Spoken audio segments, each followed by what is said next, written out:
विश्वास का बल, एक विश्वास का बल जब प्रबल, विश्वास की दृढ़ता क्या है? शिव शिव शिव शिव शिव शंभु शंभु शंभु, एक विश्वास का बल। शंभु शंभु शंभु शंभु शंभु शंभु शंभु शंभु शंभु शंभु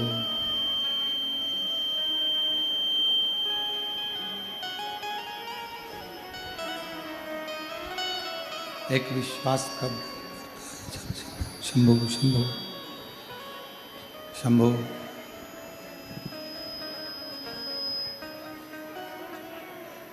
शिव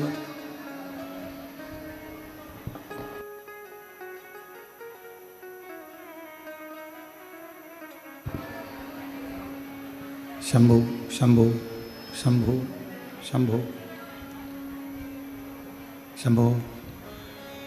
शंभु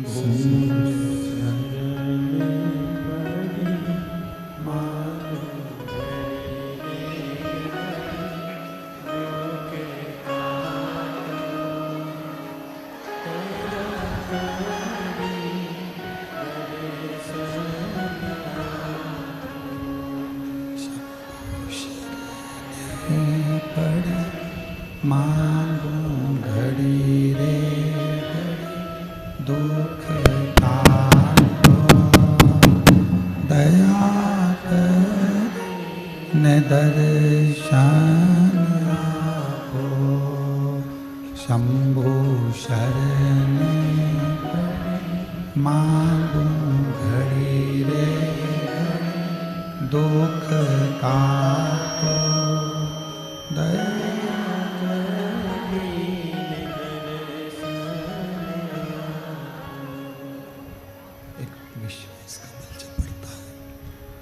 और विश्वास जब प्रबल होता है,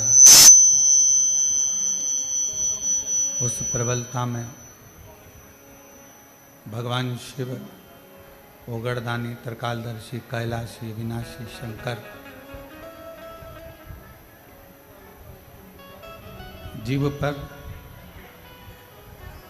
किसी भी करुणा करते हैं, किसी भी रूप में करुणा करते हैं, किसी भी रूप में कृपा जरूर करते हैं।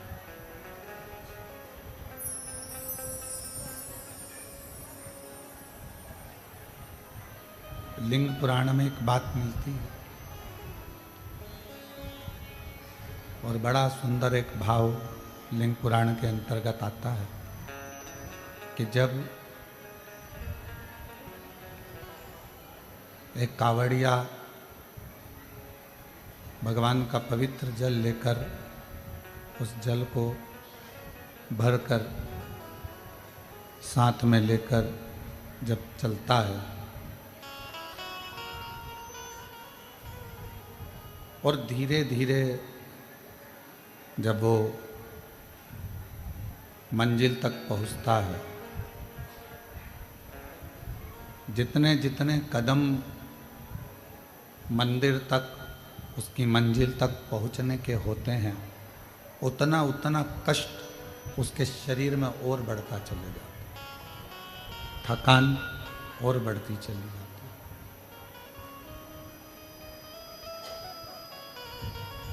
कष्ट और बढ़ते चले जाता है। और जब वो शिवालय तक पहुंचता है, भगवान शंकर के मंदिर तक पहुंचता है, शिवालय तक पहुंचता है, भगवान शंकर के मंदिर देवालय तक वो जब पहुंच जाता है, तब जितने जितने कदम में उसको जो कष्ट मिला है, जितने जितने कदम में उसको जो कष्ट प्राप्त हुआ है, वो सारा कष्ट मंदिर में, शिवालय में, देवालय में, तीर्थ में पहुंचकर शिव उसके सारे कष्टों को उसी क्षण हर लेते हैं और उसको दुख से मुक्त करते हैं।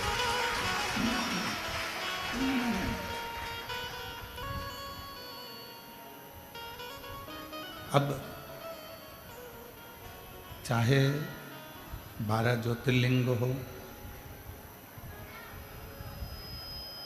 चाहे कुबेरेश्वर बाबा की पवित्र धरा हो, चाहे आपके नज़दीक का कोई शिवालय हो, कोई आस्था का केंद्र हो, भगवान शिव का कोई धाम हो, जहाँ आप एक विश्वास के साथ, भरोसे के साथ, दृढ़ता के साथ भगवान के उस धाम पर जा रहे हैं। जितने जितने कदम आप भगवान शिव के द्वार तक जाने में लगते हैं, जितने कदम आप चलते हो,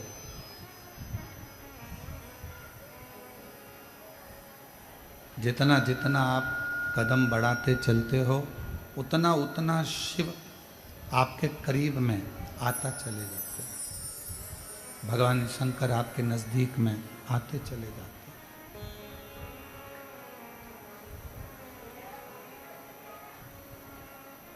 कई लोग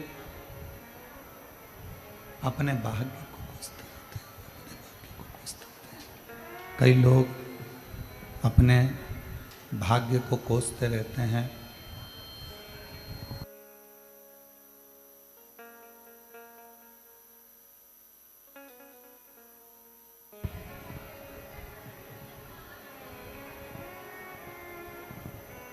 कई लोग अपने भाग्य को कोसते रहते हैं और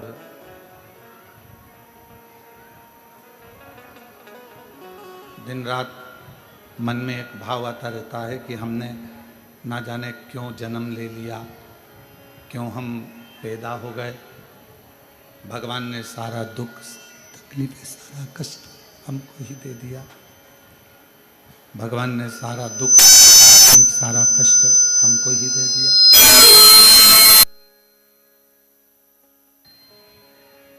भीतर से शंभु शरण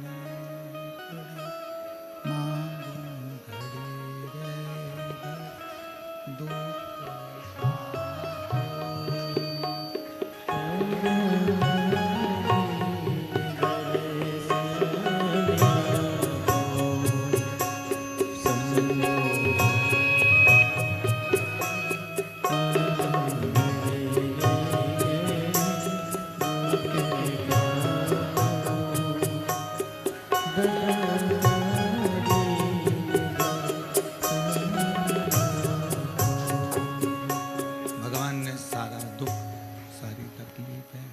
कष्ट क्या हमको ही दे दिया।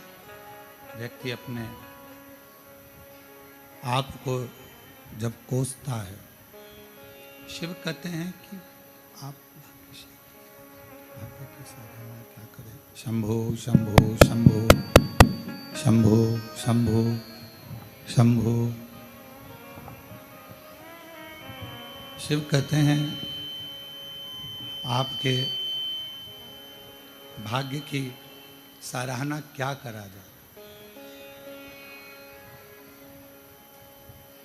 ये शरीर, ये मानव की देह, ये शरीर केवल कोसने के लिए नहीं है।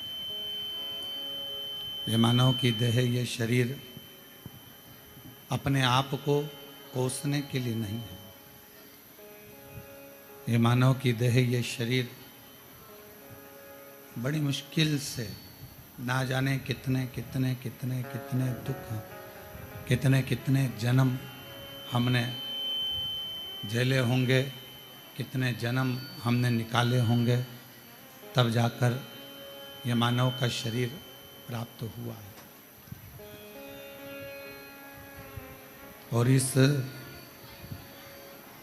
मानव शरीर को यदि आप दिन रात कोस रहे हो तो वो श्रेष्ठ नहीं। इस मानव शरीर में जो बक्से लगे हैं वो तो सही लगे हैं, उसको वहां से सेट करो।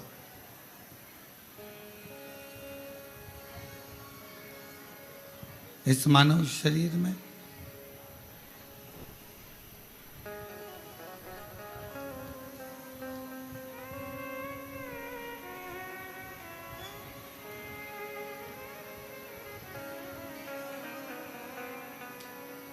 ये मानव शरीर के अंतर्गत एक परमात्मा की ज्योति इस शरीर के अंदर रहती है और वो परमात्मा की वसरेंद्र परमात्मा की ज्योति ही, आवाज आ रही है पीछे? नहीं आ रही। एक परमात्मा की ज्योति ही हमें परमात्मा से मिलाने का कार्य करती है। और शंभु शरण घड़ी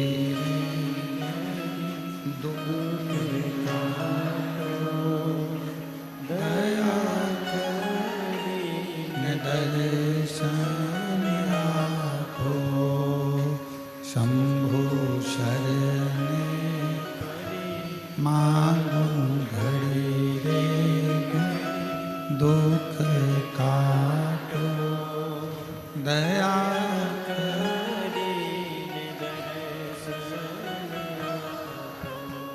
एक मानव की शरीर में जो परमात्मा ने ज्योति दी है, जो प्रकाश दिया है, वो प्रकाश कोई साधारण नहीं है।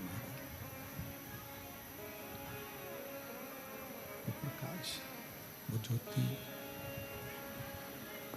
मानव के देह में, मनुष्य के शरीर में परमात्मा तक पहुंचाने का एक माध्यम है।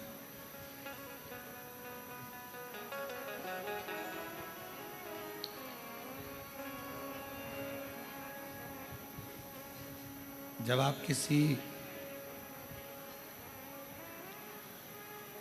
ज्योतिर्लिंग में, भगवान के ज्योतिर्लिंग का दर्शन करने के लिए पहुंचते हो,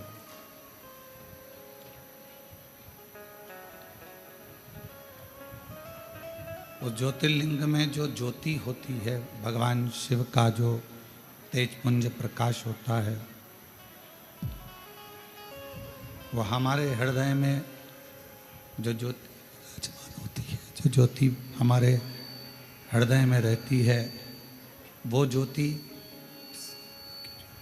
शंकर के शिवलिंग की ज्योति, सामने भगवान शंकर के शिवलिंग की ज्योति, और एक हमारे मन की, आत्मा की, हृदय की ज्योति, उन दोनों ज्योतियों का संगम भगवान शिव के दर्शन के समय पर होता है।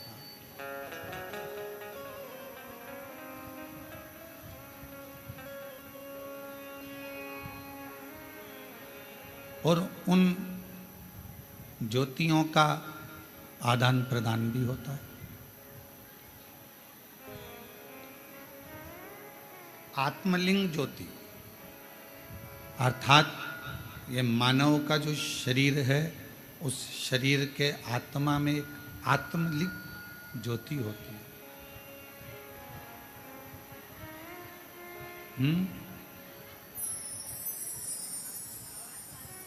एक आत्मलिंग ज्योति होती है।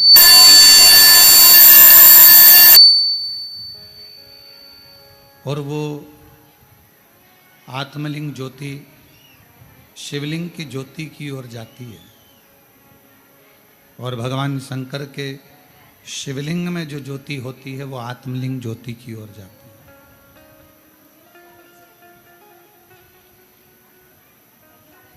ये दोनों ज्योतियां आदान प्रदान होती हैं, दोनों ज्योतियां आदान प्रदान होती रहती हैं। शिव महापुराण में 12 ज्योतिर्लिंग के दर्शन की बड़ी महत्वता है। स्कंद पुराण में भी 12 ज्योतिर्लिंग के दर्शन की बड़ी महत्वता है।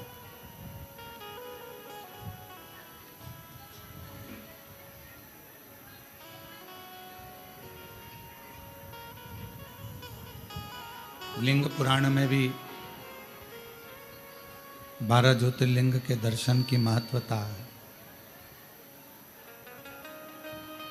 उन ज्योतिर्लिंग में पहुंचना और भगवान शंकर के उन ज्योतिर्लिंगों का दर्शन कर कर आत्म ज्योतिर्लिंग, आत्मलिंग और उसका प्रकाश, और जो सामने शिवलिंग है, ज्योतिर्लिंग है, उसका प्रकाश।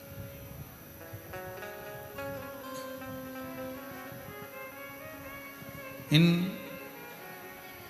दोनों ज्योति का मिलन, इन दोनों ज्योति के प्रकाश का मिलन हमें एक ऊर्जा प्रदान करता है, बल देता है।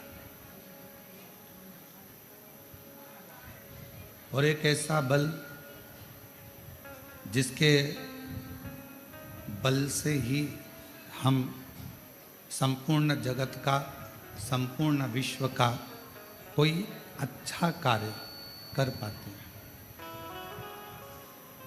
कावड़ लेकर आए हो आप लोग? कौन कौन लेकर आया था? सभी लोग लाए हो? रखवा।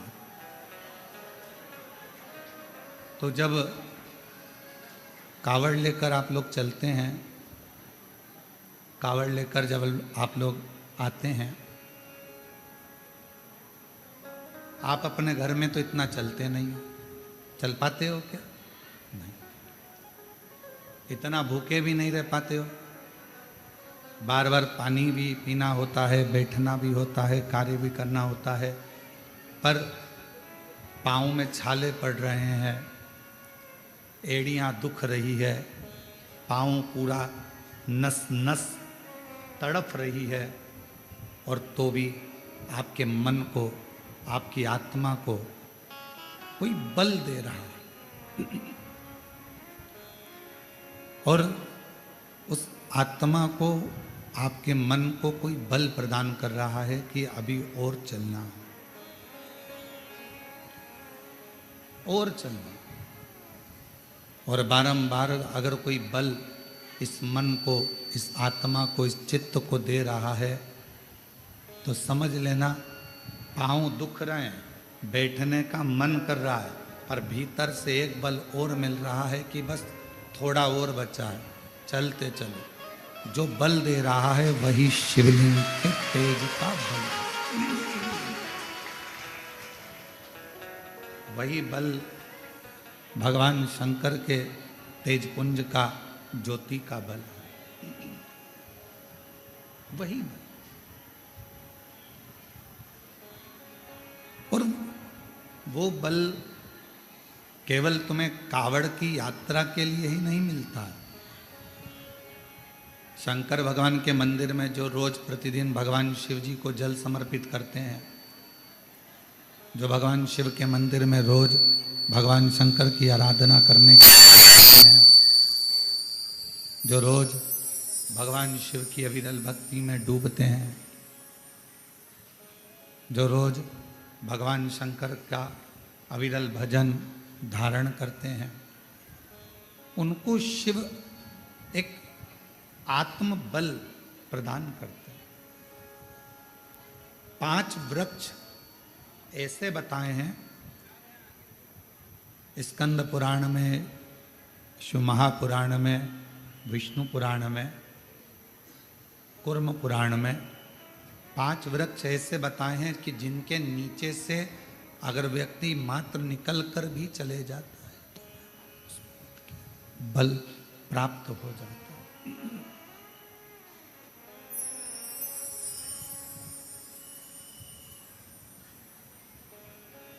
कभी मौका लगे तो आप, कभी आपको मौका लगे तो आप कूर्म पुराण को एक बार जरूर पढ़ना। स्कंद पुराण को शंभु शंभु शंभु शंभु कभी मौका लगे तो शिव महापुराण को, लिंग पुराण को, कूर्म पुराण को अवश्य पढ़ें। और जब आप पढ़ेंगे, उसको अध्ययन करेंगे, थोड़ा सा ध्यान देंगे, तो आपको मालूम पड़ेगा 5 वृक्ष ऐसे हैं जिनके मात्र नीचे से निकल जाने पर भी व्यक्ति को बल प्राप्त हो जाता है।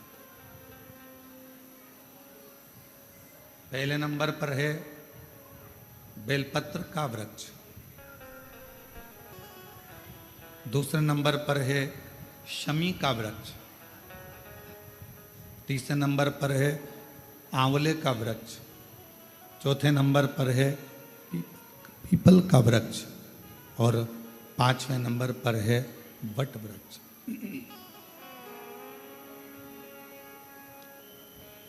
ये 5 वृक्ष, इन वृक्षों की मात्र छांव, इन वृक्षों की मात्र छाया हमको बल प्रदान करती है, हमें एक अलग से एनर्जी देती है, हमको अलग से बल देती है, अलग से एनर्जी देती है, अलग से बल प्रदान करती है।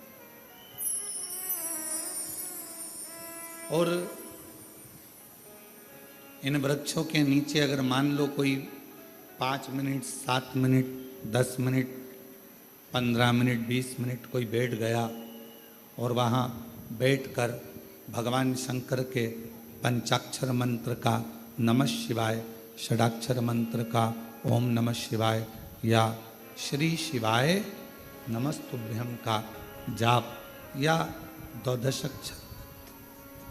द्वादशाक्षर मंत्र ओम नमो भगवते वासुदेवाय का जप, राम नाम, कृष्ण नाम, शिव नाम का जप यदि कोई मन से इन वृक्षों की वृक्षों की छांव में बैठकर यदि करता है तो उसको उसका फल अवश्य प्राप्त होता है, उसका फल उसे अवश्य मिलता है।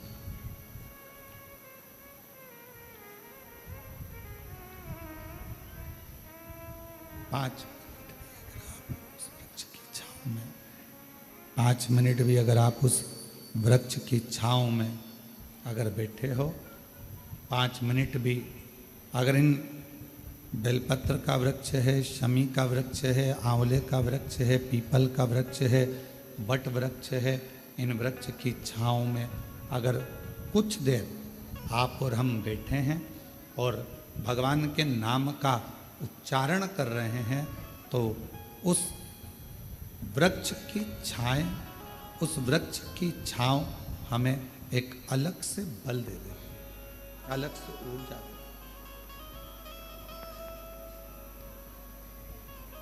और मेरी जीजियों, मेरे जीजाओं, मेरी बेटियों, बेटाओं, मेरी माताओं, मेरे भाई, मेरी बहनों, एक निवेदन करेंगे कि कभी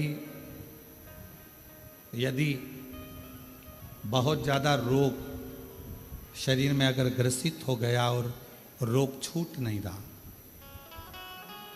तो शमी के वृक्ष के नीचे बैठकर या तो भगवान शिव का नाम या भगवान श्री गणेश जी महाराज का नाम, जैसा तुम जप सकते हो, जैसा तुम बोल सकते हो, जैसा तुम भज सकते हो, वैसा भजो, वैसा करो, जैसा तुमसे बन जाए। शंभु शंभु शरणे मां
चरित्र कह रहा है। शिव महापुराण कह रहे हैं शमी का वृक्ष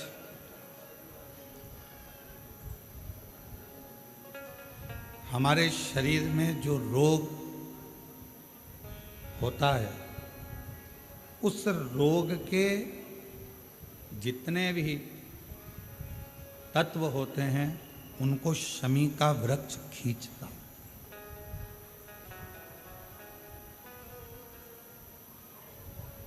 कल एक बहन ने प्रश्न किया कि गुरुजी आपने कहा कि शमी का जो वृक्ष होता है वो बड़ा हो जाता है,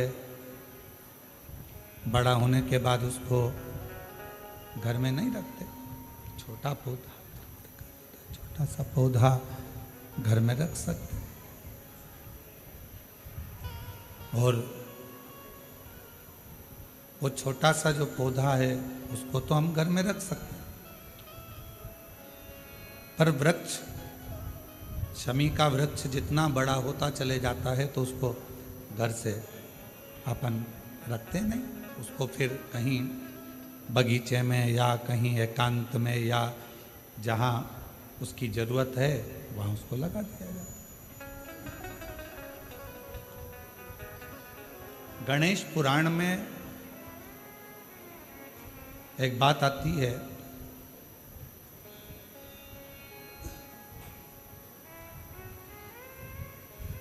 कि शमी का जो वृक्ष होता है वो रोग को खींच लेता,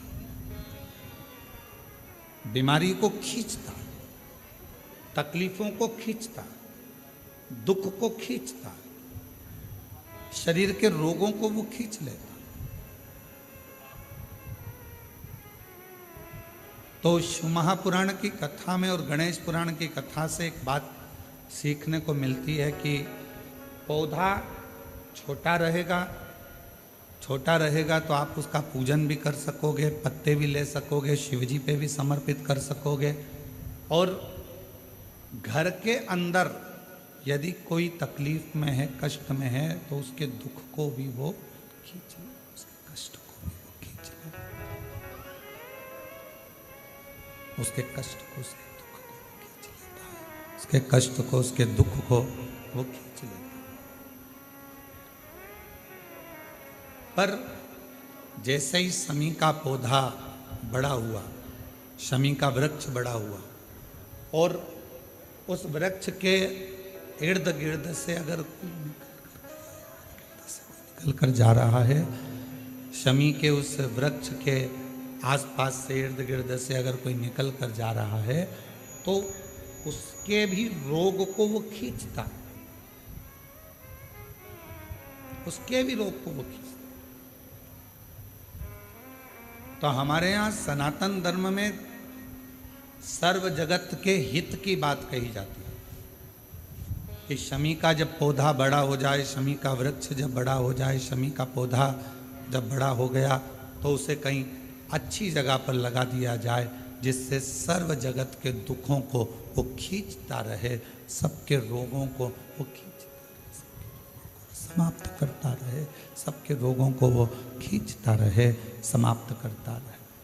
सर्व जगत के हित, छोटा है पौधा अपने नजदीक। शिव महापुराण में 5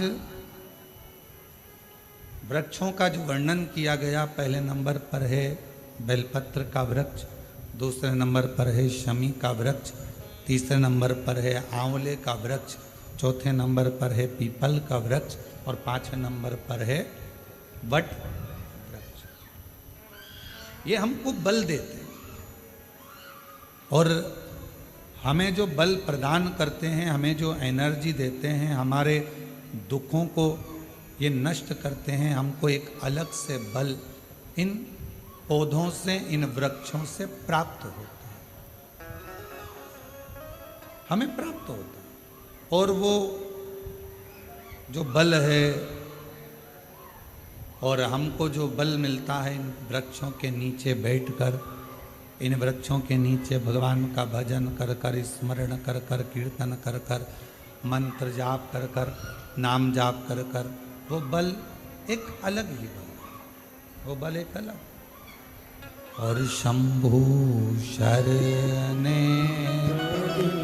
मांगू घड़ी रे दुख काटो, दया करीने दर्शन हो।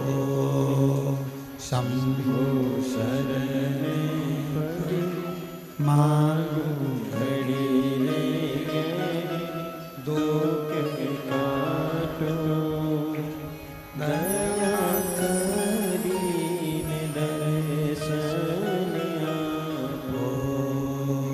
शंभु शरणे मांगू घड़ी रे दुख काटो, दया करीने दर्शन आपो। शंभु शरणे पड़ी मांगू घड़ी रे दुख काटो, दया करीने दर्शन आपो। शंभु शरणे पड़ी मांगू घड़ी रे दुख काटो, दया करीने दर्शन आपो। शंभु शरणे पड़ी मांगू घड़ी रे दुख काटो, दया करीने दर्शन आपो। तो शमी का जो पौधा है वो हमको एक एनर्जी, एक बल देता, और उस पौधे के नीचे थोड़ा प्रेशर बढ़ा दो। उस पौधे के नीचे जब हम बैठते हैं, भगवत भजन करते हैं, नाम जाप करते हैं, स्मरण करते हैं, तो उसका फल हमको अधिकता में प्राप्त होता है। अधिकता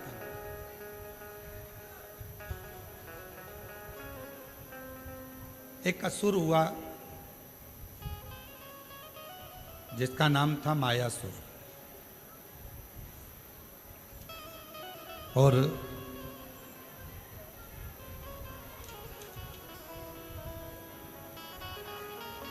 वो बड़ा प्रबल था।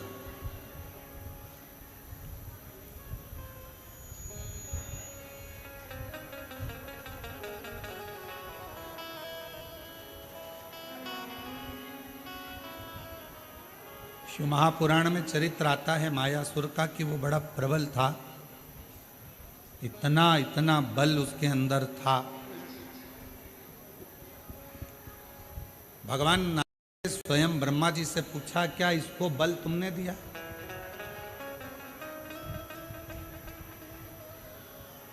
ब्रह्मा जी बोले, नहीं नहीं नहीं, मैंने कोई इसको बल नहीं दिया। फिर इसको बल भगवान विष्णु जी ने भगवान ब्रह्मा जी ने भगवान विष्णु जी से पूछा, क्या आपने बल दिया है इसको? नहीं नहीं, मैंने बल नहीं। बात पहुंच गई भगवान शंकर जी के पास में, और शिव जी से जाकर पूछा, क्या आपने इसको बल दिया? शिव जी बोले, नहीं। इंद्रदेव के पास बात पहुंची, 33 कोटि देवताओं के पास बात पहुंची, क्या इसको बल आपने दिया? नहीं। फिर मायासुर के पास में इतना बल कैसे आ गया?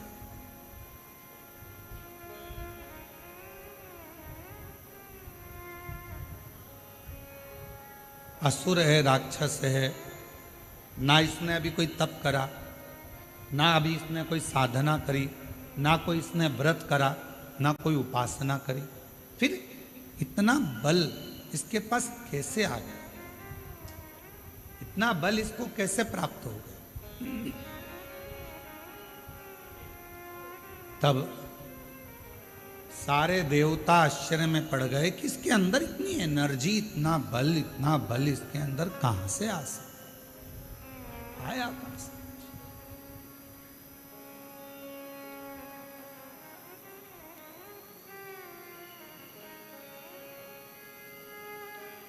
सब देवता तैयारी में लग गए कि मालूम करो कि आखिर इसके पास में बल आ कहां से।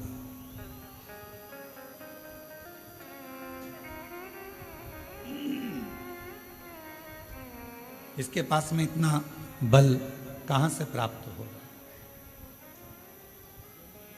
सारे देवता सब तैयारी में लग गए, मालूम करो कि इस मायासुर के पास बल कहां से प्राप्त होगा।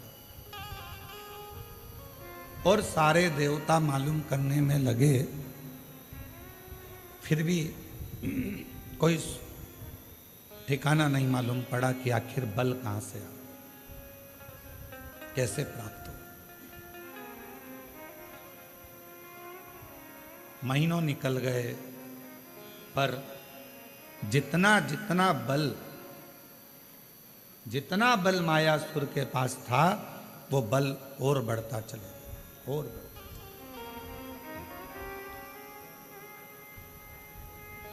फिर भगवान ब्रह्मा जी स्वयं भगवान विष्णु जी के पास में गए और जाकर पूछा कि बताओ इसके पास में इतना बल कैसे आ गया।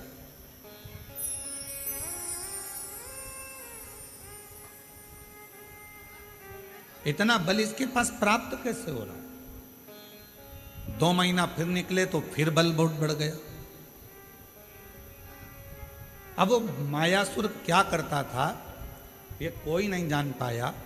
कहाँ जाकर तप करता था, साधना करता था, व्रत करता था, उपासना करता था, क्या करता था ये कोई नहीं जान पाया। कोई भी नहीं जान। अब आखिरी में देवऋषि नारद के पास में खबर गई। देवऋषि नारद से पूछा कि आप बताओ कि मायासुर कहाँ जाता। मायासुर को जानने के लिए नारद जी ने अपने गुप्तचर लगाए, स्वयं नारद जी जाते रहे पता करने के लिए कि मायासुर ना तो ब्रह्मा जी का भजन कर रहा है, ना भगवान शिव का भजन कर रहा है, ना भगवान विष्णु का भजन कर रहा है, ना इंद्र का भजन कर रहा है, ना किसी देवता का भजन कर रहा है। फिर इसके पास में इतना बल बढ़ कैसे, प्राप्त कैसे हो। नारद जी भी थक गए। एक दिन नारद जी अपने भांजे के पास पहुंचे, पर्वत मुनि के पास, और नारद जी अपने भांजे के पास बैठकर बात कर रहे थे कि मायासुर के पास ना जाने कहां से बल आ रहा है, और वो बल के ऊपर इतना उसको कि जो चाहे वो काम कर लेता। कोई देवता से बल नहीं मांगा उसने, किसी देवता से वर नहीं मांगा, ना बल मांगा, ना देवता से वो वर मांग रहा है, ना बल मांग रहा है, पर उसके पास इतना बल कहां से आ रहा है ये समझ में। किसी ना किसी का तो सपोर्ट है। आप में से कोई व्यक्ति बहुत अकड़ कर बोले, बहुत चिल्ला कर बोले, बहुत अकड़ कर बोले, तो किसी ना किसी का तो सपोर्ट है। तो वो बल कहां से आ रहा? पर्वत मुनि ने कहा कि मैं पता करता हूं, और पर्वत मुनि उस बल का मालूम करने के लिए, मायासुर के पास बल कहां से आ रहा है उसको ढूंढने के लिए पर्वत मुनि भी निकला। देवता नहीं जान पाए, देवऋषि नारद नहीं जान पाए, पर्वत मुनि नहीं जान पाए। आखिरी में नारद जी गए तुमरुका जी के पास में, और जब कोई निर्णय ना निकले, व्यक्ति हर तरह से हताश हो जाए, तब वो शिव महापुराण की कथा में जाकर बैठ जाए तो मालूम पड़ता है कि बल कहां से। शिव महापुराण की कथा आपको मार्ग भी बता देती है, शिव महापुराण की कथा ये भी बता देती है कि बल कहाँ से आ रहा है, और शिव महापुराण की कथा ये भी बता देती है कि बल कहाँ से प्राप्त करना। आज शिवरात्रि है, पूरा विश्व तैयारी में लगा है। शाम को 7 बजे से 8 बजे तक ऑनलाइन भगवान शंकर के अभिषेक की, शिव जी को अभिषेक करने की।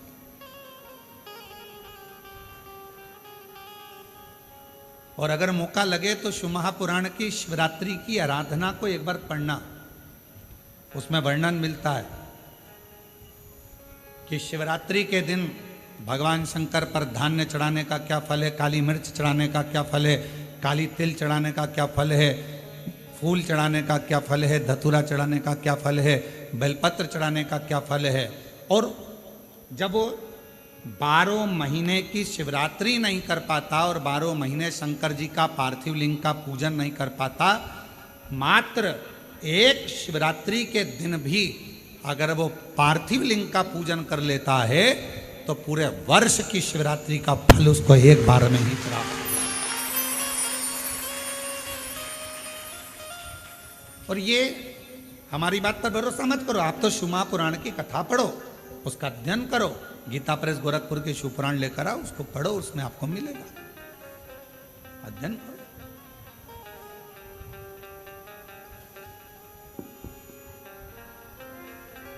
और जितने पार्थिव शिवलिंग का निर्माण करने वाले हैं, काबरा जी हम हमेशा कहते हैं अपनी बात में, जितने ने पार्थिव लिंग का निर्माण करा है, सावन के शिवरात्रि के दिन ऑनलाइन बैठकर अपने अपने घरों में परिवार के साथ मिलकर जिन्होंने पार्थिव लिंग का निर्माण करा, यह हमारा विश्वास कहता है, जब से आपने पार्थिव लिंग का निर्माण करना प्रारंभ करा होगा सावन की शिवरात्रि का, तब से आपको किसी के आगे हाथ फैलाने की जरूरत नहीं पड़ी होगी। बाबा ने खुद,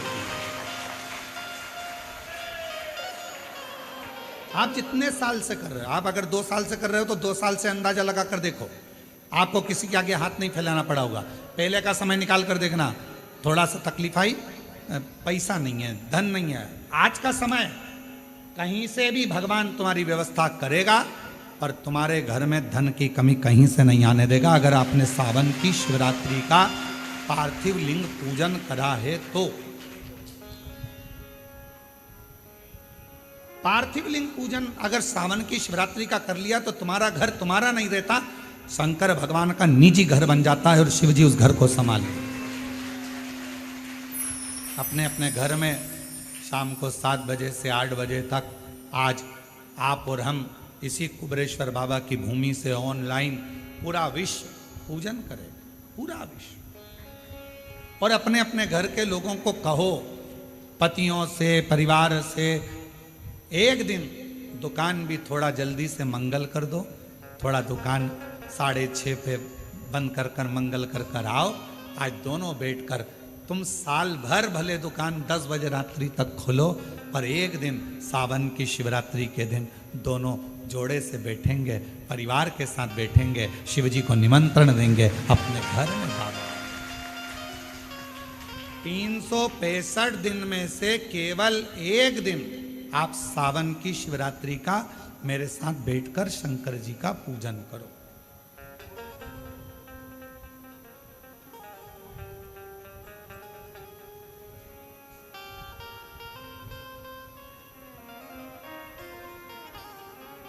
शिव संभाले। और फिर कहते हैं, जिन जिन ने पार्थिव लिंग का पूजन पूर्व में करा है उसको किसी के आगे हाथ फैलाने की जरूरत नहीं पड़ी।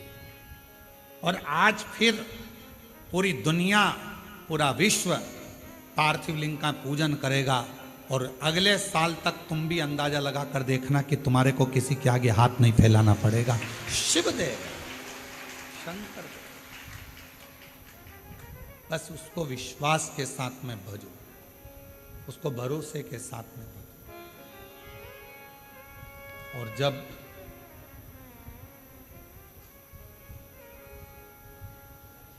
हम भरोसे के साथ शिव जी को भजते हैं तो हमारा बाबा भोलेनाथ हमारी झोली खुशियों से जरूर भरता।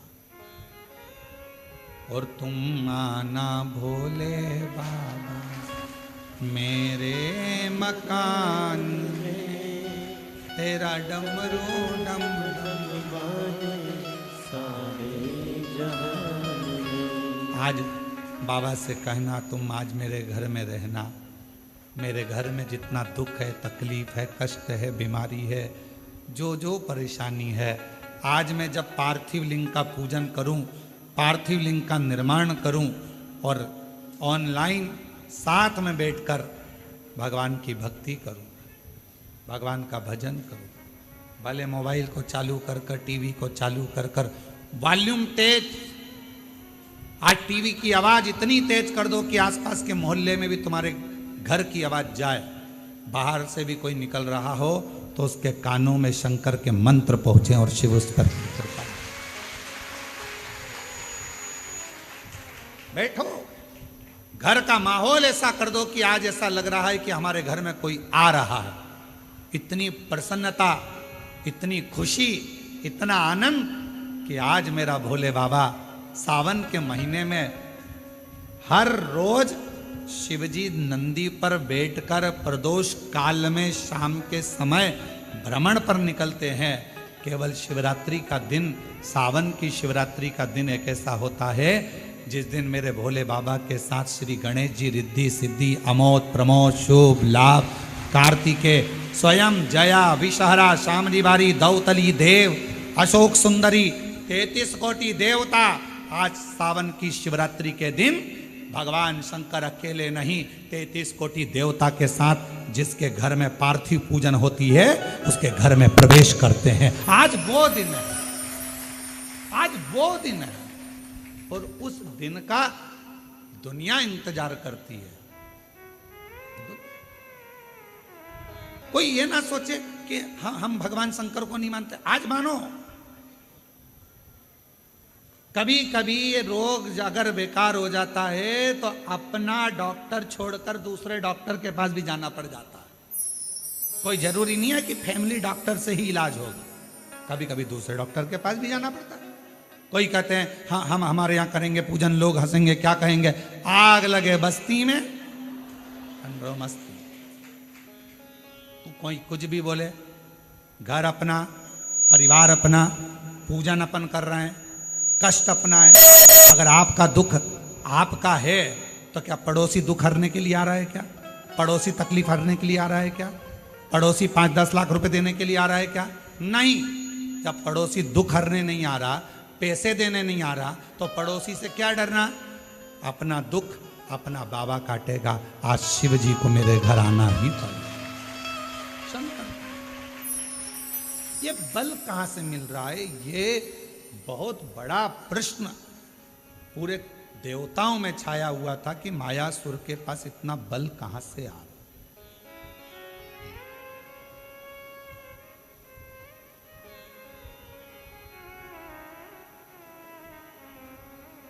और गुप्ता बहन जी, कल आप नहीं आई थी तो आपकी बेटी हैं, तो हमने उनसे कहा था क्यों नहीं आई, तो कहा थोड़ा स्वास्थ्य नरम गरम चल रहा है। तो हमने कहा उनसे कहना कि कथा में आएंगी तो बल अपने आप मिल जाएगा, चिंता ना करें। ये शिव की उदारता है जो भगवान शंकर आपको बुला लेता है। तो हम कहें ये बल अंदर से प्राप्त शिव देता है। और आपकी बेटी को भी धन्यवाद है जो पूर्ण तरह से आपको हाथ पकड़ कर लेकर आ जाती है। साधु का ये बल है हमारे भीतर। अब मायासुर के पास इतना बल कहां से आ रहा है? कौन दे रहा है? तब देव ऋषि नारद को लगा कि मैं जाकर मालूम करूं कि इतना बल कहां से है। कहां से? नारद जी को मालूम नहीं पड़ा, पर्वत मुनि को मालूम नहीं पड़ा, 33 कोटि देवता ने सब आपस में बात करी, क्या तुमने वर दिया, तुमने वर दिया, तुमने वर दिया? नहीं, हमने नहीं दिया, हमने वर नहीं दिया। क्या तुमने बल दिया? नहीं। अच्छा बोलो, ईमानदारी से बताओ, तुम्हारा बेटा बाजार में जाकर 10 रुपए की फुल्की खा रहा है और किसी ने आकर तुमको बता दिया कि इसने 10 रुपए की फुल्की, चाट, पानी पतासा, गोलगप्पा, चाउमीन, बर्गर 10 रुपए का खाया। वो घर आया, तुमने पूछा कि नहीं पूछा, क्यों रे 10 रुपए कहां से आए थे? मैंने तो तुझे दिए नहीं।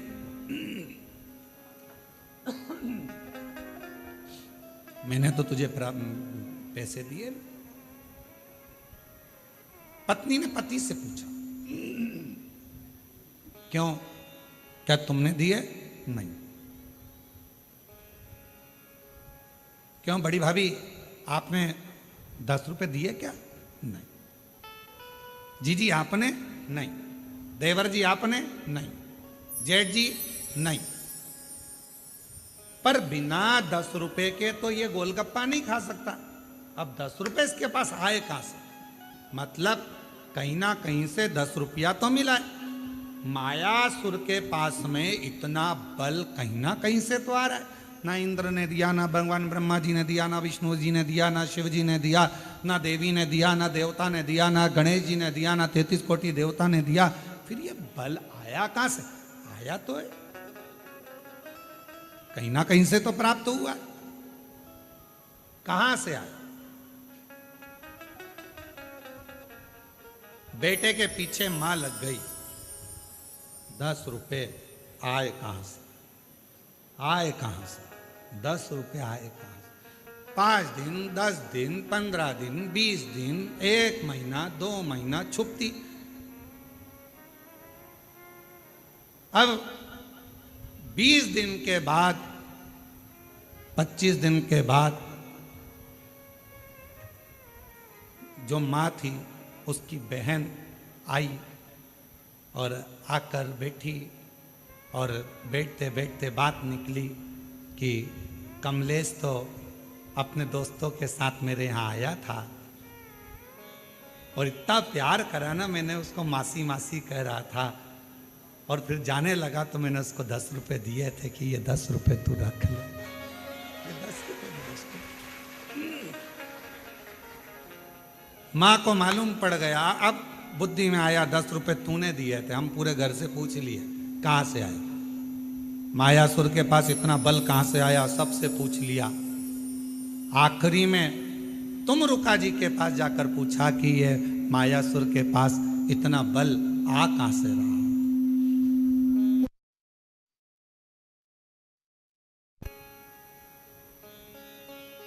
ये मायासुर के पास इतना बल आ कहां से? तब तुमरुका जी ने कहा, अगर कोई देवता बल नहीं दे रहा, कोई देवता कुछ प्रदान नहीं कर रहा, कोई देवता बल नहीं दे रहा, कोई देवता कुछ प्रदान नहीं कर रहा, कोई देवता यदि कुछ दे नहीं रहा, तो इतना बल कहां से आ रहा है? तुमरुका जी ने कहा, जरूर या तो ये मायासुर असुर है, राक्षस है। ये फूल वाले पेड़ के पास तो जाएगा नहीं, ये जाएगा कांटे वाले पेड़ के पास। तो या तो ये शमी के वृक्ष के नीचे बैठ गया या फिर ये बेलपत्र के वृक्ष के नीचे बैठ गया। पीपल के वृक्ष के नीचे बैठेगा नहीं, क्योंकि इसको मालूम है कि देवताओं का वृक्ष है। बट वृक्ष देवताओं का है, ये तो कांटों के पास रहता। असुर प्रवृत्ति का है ना, राक्षस प्रवृत्ति का है, तो ये कांटों के करीब में रहे। पता करो, जरूर या तो बेलपत्र के वृक्ष के नीचे बैठता होगा या शमी के वृक्ष के नीचे बैठता होगा। अब देव ऋषि नारद ने मालूम करना प्रारंभ करा और मालूम करते करते आखिरी में यह देखा गया कि शमी के वृक्ष का एक वन था। उस वन के नीचे मायासुर अपना एक सिंहासन लगाकर बैठता था और उस वृक्ष के नीचे बैठा अलमस्ती में, आनंद में अपने जीवन को जी रहा था। कुछ नहीं करता, ना तप, ना साधना, ना व्रत, ना उपास, तो भी उसके पास बल आ रहा था। तुमरुका जी ने कहा, बस यही शमी वृक्ष की छांव इसको इतना बल दे रही है कि ये देवताओं से भी भिड़ने को तैयार हो जाता है। ये शमी वृक्ष की छांव, शमी वृक्ष की छांव इसको बल दे रही है, जो ये देवताओं से भी भिड़ने को तैयार हो जाए।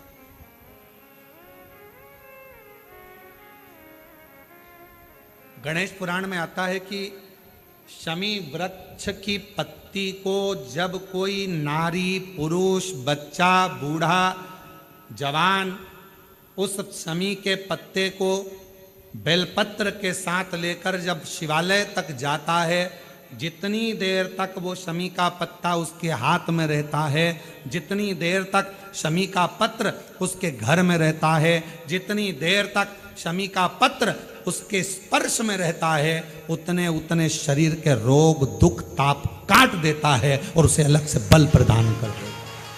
शमी पत्ती।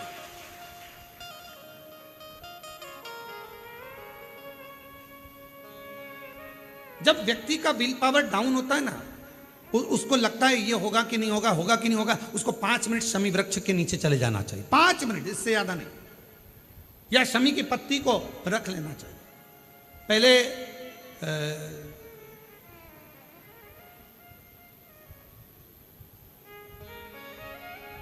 वो स्थान का ध्यान नहीं आ रहा है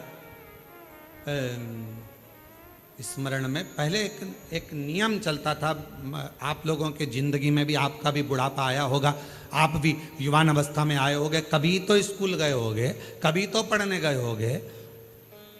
सबसे पहले अगर हमारे विद्याध्ययन को निकालेंगे तो हमारे यहाँ एक नियम चलता था कि शमी की पत्ती को किताब के अंदर उसको विद्या के रूप में रख लिया जाता था। बाद में ये नई नई डिजाइन की पत्ती आ गई तो विद्या का पेड़ पैदा कर दिया इनने। अब वो विद्या का पेड़ पैदा कर दिया तो विद्या को रखने लगे।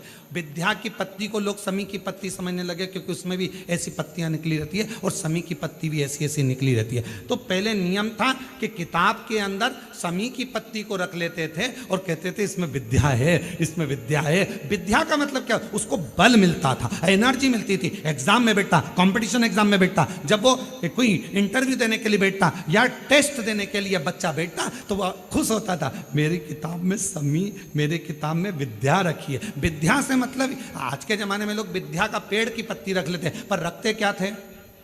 जम के बोलो, शमी की पत्ती। रखी क्या जाती थी? शमी की पत्ती।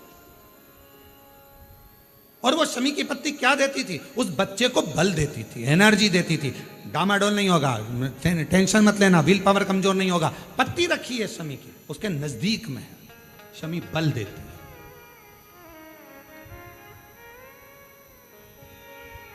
जो ये ऑनलाइन कथा चल रही है, ये शमी मंदार शिव महापुराण की कथा चल रही है, शमी कथा।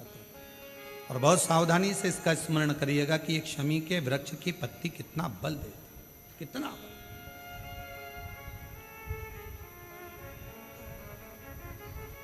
शायद आप लोगों में भी कोई ना कोई तो ऐसा होगा जिसने बचपन में विद्या की पत्ती रखी होगी।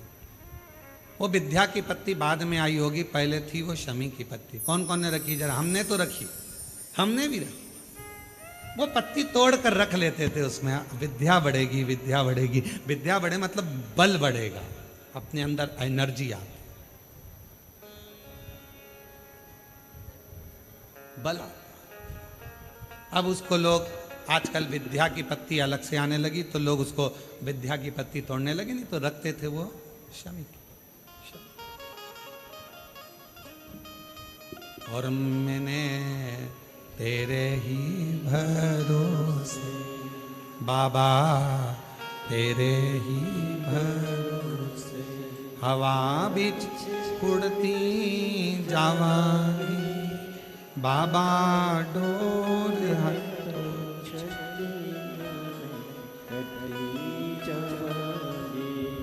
भोले मैं तेरी शंभो मैं तेरी हवा बिच उड़ती जावांगी बाबा, डोर हटो छड़ी नामे कटरी जावांगी। जैसे शिव का द्वार बेलपत्र, यहाँ शास्त्र कहता है आंवले का वृक्ष, शमी का वृक्ष, पीपल का वृक्ष, बट वृक्ष, ये हमको बल देते हैं, बल।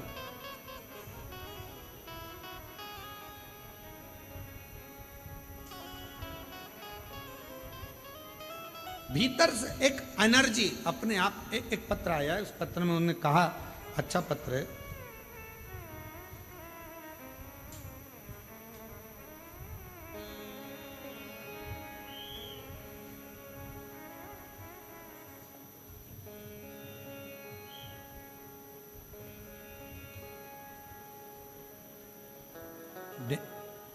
गेंजी डूंगरपुर राजस्थान से हैं। मेरा नाम निर्मला पंचाल, बंशीलाल जी पंचाल। मैं गेंजी जिला डूंगरपुर राजस्थान की निवासी हूँ। एक लोटे जल का मैं क्या वर्णन करूँ। मेरे कान के पर्दे में छेद हो गया था। मैंने कई अस्पतालों में गई, डॉक्टरों ने कहा कि ऑपरेशन करवाना पड़ेगा। फिर हम सब अपने घर आए, परिवार से सब बहुत निराश से हो गए, परंतु मेरा शिवजी पर पूरा विश्वास हो गया था। मैं रोज़ शिवालय जाना आपकी कथा सुनकर चालू कर दी। शिवजी को एक लोटा जल चढ़ाती, बेलपत्र चढ़ा कर लाती और उसको खा लेती। बाबा से रोज़ प्रार्थना करती, बाबा ऑपरेशन करने की नौबत ना आए, ऐसी कृपा कर दो ना। डॉक्टर ने मुझे 8 दिन दिए, हमने 8 दिन निकाले। जिनका पत्र है वो पीछे से आ सकते हैं, जिनका भी पत्र है वो पीछे से आ जाए। 8 दिन डॉक्टर ने दिए, ऑपरेशन की तैयारी में लगे। हमने पैसा एकत्रित करा, ऑपरेशन कराने के लिए हॉस्पिटल जाने की तैयारी। बाबा के भरोसे आप कहते हो बेलपत्र शमी पत्र बल देता है, हमने भी वही करा। ऑपरेशन में जाने से पहले शमी की पत्ती और बेलपत्र शिवजी को समर्पित कर दिया। जल को पिया, कानों में थोड़ा थोड़ा लगाकर ऑपरेशन के लिए जाने लगे तो कान में इतना तेज दर्द हुआ कि चक्कर खाए नीचे पड़ गए। अब करूं तो करूं क्या। लोग उठाए, हॉस्पिटल लेकर गए, दिखाया। जब डॉक्टर ने ऑपरेशन के लिए जांच करना प्रारंभ करी तो बाबा की ऐसी कृपा हो गई कि मेरे कान का पर्दा पूरी तरह से पैक हो गया, उसमें छिद्र नहीं था। मैं बाबा को प्रणाम करने के लिए यहाँ पर आई, बाबा को नमन करने के लिए। एक पत्र और अच्छा है।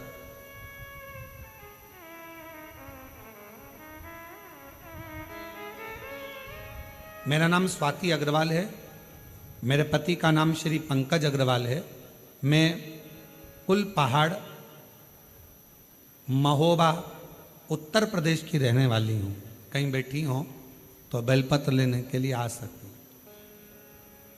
सन 2022 में अचानक से पेट में तकलीफ हुई। तब मैंने झांसी में डॉक्टर को दिखाया तो डॉक्टर को दिखाने पर उन्होंने मेरे पेट का जांच कर कर बताया कि मेरे पेट में गांठें हो गई हैं और ऑपरेशन के लिए बोल दिया। तब मैं बहुत घबरा गई और भी डॉक्टरों के पास दिखाने के लिए गई तो उन्होंने भी ऑपरेशन का कह दिया। मेरी माता टीवी पर आपकी कथा सुनती हैं। उन्होंने कथा सुनते सुनते मुझे फ़ोन कर कहा, तो चिंता मत कर, तू भी सीहोर वाला महाराज की कथा सुनना प्रारंभ कर, शिव पुराण की कथा सुन और एक बार सीहोर जाकर कंकर शंकर का पूजन कर। हम लोग 2022 में दर्द हुआ, हम लोग पूजन पाठ में लग गए और 2023 में हम लोग रुद्राक्ष महोत्सव में यहाँ पहुँच गए। बाबा से विनती करी, यहीं पर बैठ प्रणाम किया, रुद्राक्ष लिया, कंकर शंकर पूजन करी और उस रुद्राक्ष को ले जाकर तांबे के कलश में गलाकर उसका पानी शिवजी पे चढ़ाकर पीना चालू करा। बाबा मेरा ऑपरेशन के लिए फिर मेरे पेट में दर्द हुआ, हम फिर पहुँचे, डॉक्टर को दिखाया, गांठ गली नहीं थी। पुनः फिर शिवजी के मंदिर जाना, झाड़ू लगाना, पोछा लगाना, शिवजी पर रुद्राक्ष का जल चढ़ाना, उसको पीना चालू करा। 2 महीना निकला और हमने फिर डॉक्टर को जांच कराई और डॉक्टर ने सारी सोनोग्राफी कर कर बोल दिया गर्भाशय में कोई गठान नहीं है, सारी गांठें गल चुकी है। हम बाबा को प्रणाम करने के लिए आए हैं। शिव तत्व कहते किसको? और तेरी कृपा का क्या है भरोसा, कब किस पर हो जाए, जरा से हम पर कर दो, जरा से हम पर कर दो। तेरी कृपा का क्या है भरोसा, कब किस पर हो जाए, जरा से हम पर कर दो, जरा से हम पर कर दो। जिस पर भी हो गई तेरी कृपा करुणा वो भव पार हुआ, भव पार हुआ। आप ही बोलो। जिस पर भी हो गई तेरी कृपा करुणा वो भव पार हुआ, भव पार हुआ। जितना उसका भी बाबा उद्धार हुआ, उद्धार हुआ।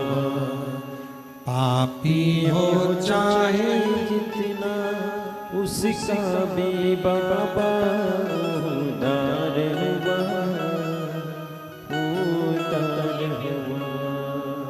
इधर गणिका जैसे अब ठीक है। मन को भावे जरा से। स्वाति जी अग्रवाल, जिनके गर्भाशय में पेट में गठाने हो गई थी और ऑपरेशन का डॉक्टर बोल दिए थे, इन्होंने एक लाइन लिखी है, गुरुजी हम हर 6 महीने में कुबेरेश्वर धाम आ जाते हैं बाबा को प्रणाम करने के लिए, बाबा को नमन करने के लिए।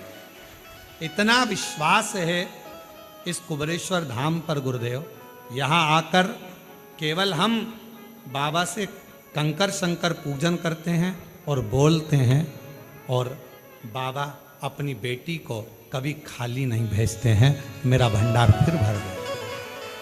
हर 6 महीने में हम यहाँ पहुंच जाते, हर एक विश्वास जागृत हो, भरोसा जागृत।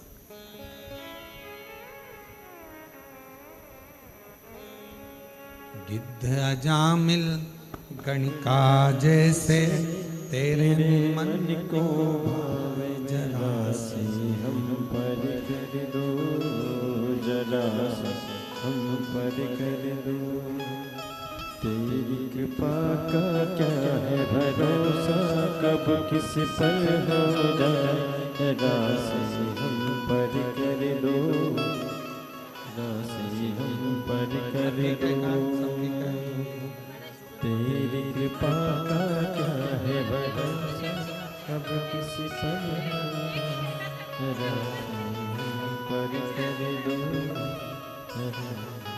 आपके कान ठीक है? पति को शुगर हाई रहती थी, हर कभी बेहोश हो जाते थे, और उन्होंने कहा, पत्र में मैंने लिखा, आप पढ़े नहीं गुरुदेव।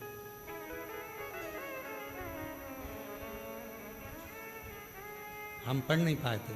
हमारे पतिदेव को भी शुगर की बीमारी थी, किसी भी समय शुगर हाई होकर बेहोश हो जाते थे, कहीं पर भी गिर जाते थे, चाहे दिन में 4 बार हो, 8 बार हो दिन। कुबेरेश्वर धाम पर आए, बाबा से विनती करी, यहाँ कंकर शंकर पूजन करवाई अपने पति से, और रुद्राक्ष लेकर गए। उस दिन से आज तक 1 साल हो गया, पति की शुगर लेवल में है और बेहोश नहीं हुए हैं। मैं प्रणाम करती हूँ, प्रणाम। हम पढ़ नहीं पाए थे। एक लाइन अच्छी लिखी है, तेरी कृपा बिना न हिले एक भी लेते हैं श्वास, तेरी कृपा से तनो तनो। बखान क्या करूं मैं राखों के ढेर का, चपटी भभूत में खजाना कुबेर का। गंगाधार मुक्ति द्वार ओंकार तू, भोले ओंकार तू। आयो सरतिहारी शंभु तार तार तू। हम उसका भजन स्मरण चित्त, जितना विश्वास, कहां से बल मिल रहा है, कहां से एनर्जी मिल रही। सावन के महीने की पार्थिव पूजन आज के शाम को 7 बजे ऑनलाइन आकर पूजन कर कर तो देखो पार्थिव शिवलिंग की। मोहल्ले के लोग भी कहेंगे, आखिर इसके पास आ कहां से रहा है, कहां से बरस रहा है, बरस। फिर कह देना, ये तो सावन के महीने में जैसे बादल बरसते हैं, शिवरात्रि के दिन जो पार्थिव पूजन करता है उसके घर साल भर बरसता है, साल भर, पूरा वर्ष। बाबा तूने लाखों की तकदीर संवारी है, आप भी उससे विनय कर सकते हो। कहो, कंकर शंकर की धरा पर बैठकर बोलो, बाबा तूने लाखों की तकदीर संवारी है, बाबा तूने लाखों की तकदीर संवारी है, इतना मुझे बतला दे, इतना मुझे बतला दे, कब मेरी बारी है, इतना मुझे बतला दे, इतना मुझे बतला दे, कब मेरी बारी है, बाबा तूने लाखों की। है कुबरेश्वर, है महाकाल राजा, है विश्वनाथ, है भंडार भरने वाले कुबेर भंडारी, है सीहोर के निवासी, है शिव बाबा तूने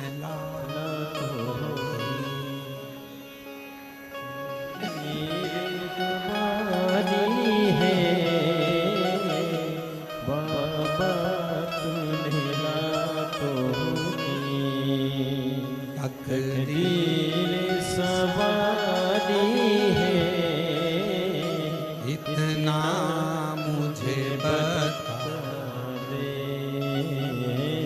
इतना मुझे बतला दे, कब मेरी बारी है। इतनी कृपा कर दो कि तुम करुणा करते रहो। और फिर कहूं, बाबा से कहकर जाना, इतना देना, इतना देना। हमारे एक परिचित एक आते हैं और हमने एक बार उनका व्यासपीठ से भी नाम लिया। अभी वर्तमान में विधायक है।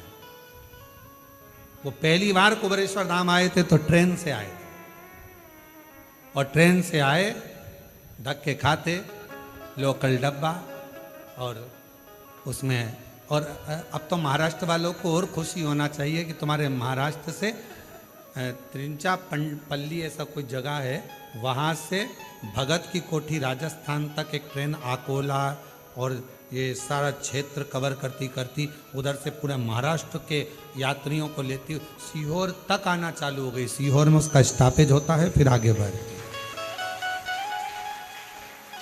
और उसमें first AC, second AC, third AC, sleeper, local सब है। अब तो महाराष्ट्र वालों के लिए और सुविधा हो गई। अब तो कहीं जाने की जरूरत नहीं, डायरेक्ट सीहोर। शाम को शायद 4 बजे पहुंचती है, 4 बजे उतरती है, भगवत भजन सीधे वहां से चले महाराष्ट्र से अकोला और अधिकाधिक भुसावल और उसके आगे तिरचापल्ली कहीं है स्थान, वहां से चलती है और भगत की कोठी तक। तो वो जो विधायक महोदय वो ट्रेन से आए थे, लोकल डब्बा था। आए, स्टेशन पे उतरे, स्टेशन पे उतर कर ऑटो करा, ऑटो से यहाँ तक पहुँचे, पूजन वगैरह करी और बाबा को विनती कर चले। उनको भी नहीं मालूम था, बस यहां आकर उन्होंने एक ही बात कही, बहुत धक्के खाकर आया हूं। और हम फिर कह दें, जिसने यहां के धक्के खा लिए उसे संसार के धक्के नहीं खाना पड़ते। और कभी हमने देखा है कई लोग कावड़ यात्रा में आते हैं, प्रदोष की कावड़ जो 6 अगस्त को भराएगी, कई लोग उस कावड़ यात्रा में केवल यही आते हैं कि हम थोड़ा सा धक्का खाएंगे, आगे बढ़ जाएंगे। दर्शन करने आते हैं उस कावड़ का, प्रदोष की कावड़ को भरने। और 6 अगस्त को भराएगी, आप लोग भी बड़े प्रेम से पधारो, आनंद। तो बाबा बहुत धक्के खा लिए, आए गए, उनको भी मालूम नहीं था कि यहाँ से अपने क्षेत्र से जहाँ वो रहते हैं उस क्षेत्र से उनको टिकट मिल जाएगा। और टिकट भी मिल गया, पैसा वैसा कुछ नहीं तो ऐसी से ना आते, से धक्के खाए, टिकट मिल गया। चुनाव लड़ने की तैयारी हो गई। फिर आ गए लोकल धक्के से, टिकट तूने दिला दिया है, अब तू जान, तेरा काम जान।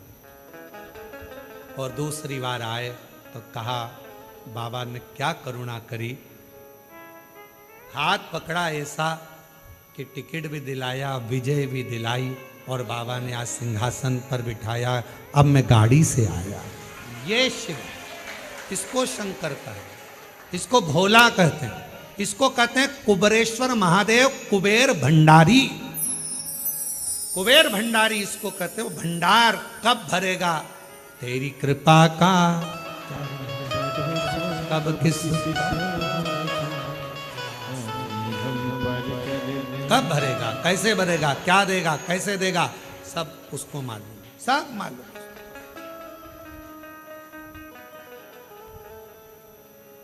उसके हाथ में सारा। एक बहन ने पत्र में लिखा, मेरा लड़का 12वीं पास हुआ और उसने कहा, मम्मी क्या मेरी नौकरी लग सकती है?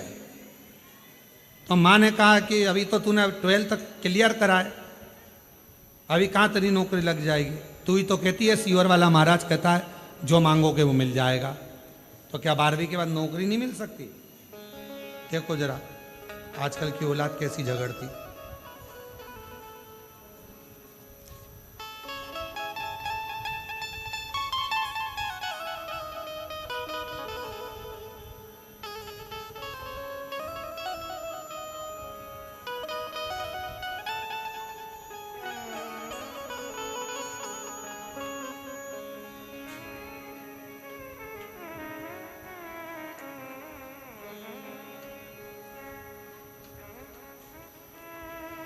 शंभो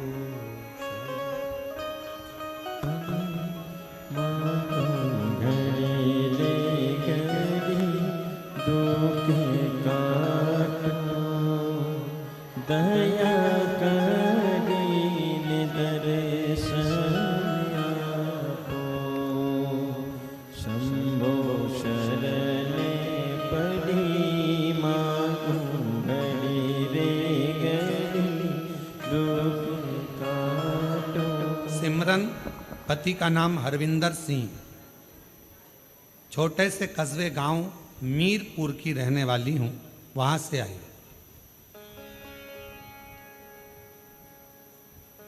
गुरुजी, शरीर में परेशानी रहती थी, गांठ हो गई थी, डॉक्टर ऑपरेशन का कहे थे, पर एक दिन मेरी मौसी जी ने, मेरी सास ने टीवी पर देखा और कहा कि तू एक बार सिमरन सीहोर जा, या फिर वो प्रदीप मिश्रा कथा कहते हैं ना, उनके पंडाल में जा। मैंने बाबा से अपने पंडाल में बैठकर भटिंडा की कथा सुनी, बाबा से विनती करी, मेरे शरीर में गांठ है, डॉक्टर हर कुछ कह रहे हैं, आप उस गांठ को मिटा दो, कोई बड़ी बीमारी ना हो, कृपा कर दो। बाबा, मेरा बेटा भी 12वीं पढ़ रहा है, उसने कहा है क्या 12वीं पास होने के बाद नौकरी लग सकती है? मैं अपने बेटे को कही कि सीहोर वाला बाबा कहता है कि सब कुछ देता है बाबा भोलेनाथ, तो मैंने तो कह दिया था, पर अब तू संभाल लेना। बाबा, 9 मार्च 2025 को पंडाल में बैठकर कथा सुनी और बाबा की कृपा से दूसरी बार जांच कराई, मेरी गठाने गल चुकी थी। गुरुदेव, मैं बाबा से क्या कहूं? मेरे बेटे ने जब 12वीं का एग्जाम दिया, उसका 84% भी आ गया, पर उसकी एक ही शर्त थी कि तुम कहती हो कि सीवर वाला महाराज कथा कहता है और पंडाल में जो मांगो वो मिलता है। मैंने अपनी नौकरी मांगी है और गुरुदेव, आज मैं बाबा को धन्यवाद देने के लिए आई हूँ कि मेरा बेटा 12th में पास हुआ और बाबा ने उसकी जॉब लगवा दी, उसकी गवर्नमेंट जॉब मेरे बाबा ने दिलवा दी। ये शिव है, ये शंकर है, इसको ओघड़ी कहते हैं।